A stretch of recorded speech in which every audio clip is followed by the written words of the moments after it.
Hello my dear Chessgamologist friend. Welcome to Wednesday Chess Puzzle. Let's put our neurons to work because we have an interesting problem to solve. This is the position, black to move. What would you play?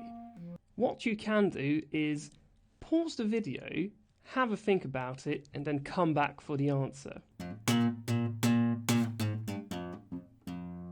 Okay, welcome back.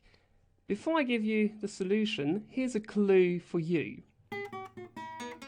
The pattern uses a ladder's mate threat to actually win material. This is a ladder's mate. The rook on b2 controls the b squares. Black simply has to play rook to a1, and this is a ladder's mate. Now then, let's have a look at the answer.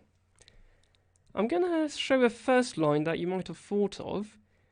One line could be knight to g1, threatening mate by taking on h2.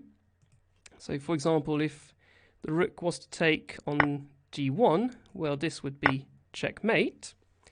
So perhaps white could move the king to h2, but that would still be checkmate because the knight is protecting the rook on h3, and this rook controls these squares.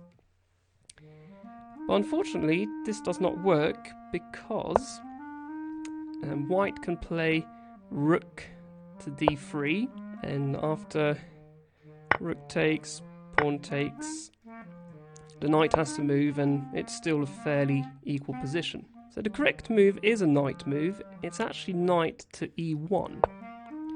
So there is still this checkmate threat. So for example, if white simply took, this would be checkmate. If the king moves to h2, that's quite an interesting mate. Rook to g2 check. The rook is protected by the knight. The king has to fall back to h1, and rook takes h3 is again checkmate. The only option for white is to move the rook to d3, and the difference with playing knight to e1 rather than knight to g1 is that the knight can simply take the rook, pawn takes back, and this is a clear advantage. Two rooks against rook and a knight, black is winning. If you want to see more weekly and monthly videos, you can subscribe to the Chessgamology channel by clicking on the subscribe button. And you can also check out some of my other videos. Have a nice day, see you next time, goodbye.